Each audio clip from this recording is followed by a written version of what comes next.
monitoring. There's the automated monitoring. If you go to the top of page 2, and this, of course, is an area where, you know, depending on your bank and depending on the type of software that you have and whether or not you have any level of artificial intelligence, um, this can get very complicated very fast and very unique to your particular type of bank.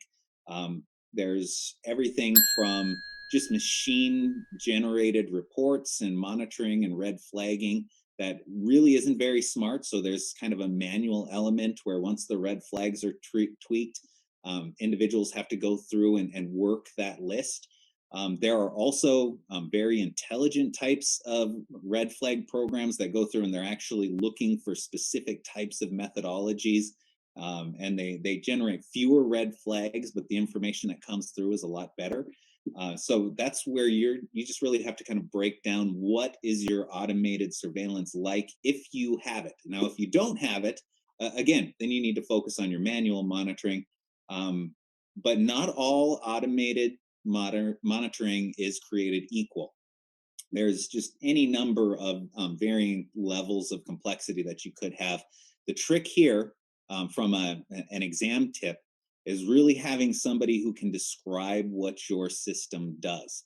I know that a lot of times I've seen circumstances where there were a vendor came in and spoke to a specific segment of management about the monitoring system that they purchased. But then as the years went on or as time passed, there really isn't somebody around who can really articulate what that system's doing. They know it's there, they know it's working in the background, they know it's generating red flags, but they can't really articulate what it's doing. And I would say if that's the circumstance at your bank, reach out to that vendor and say, hey, can we get another, explanation of what is actually going on here? And maybe you might learn something where you say, you know what, we need to tweak this a little bit. Now, there's also the requirement that you're going through and you're validating these systems if you have them in place. What I'm hearing is that once you bring on some kind of software solution, it's really a long time before you can take the hands off the wheel and kind of let it operate on its own.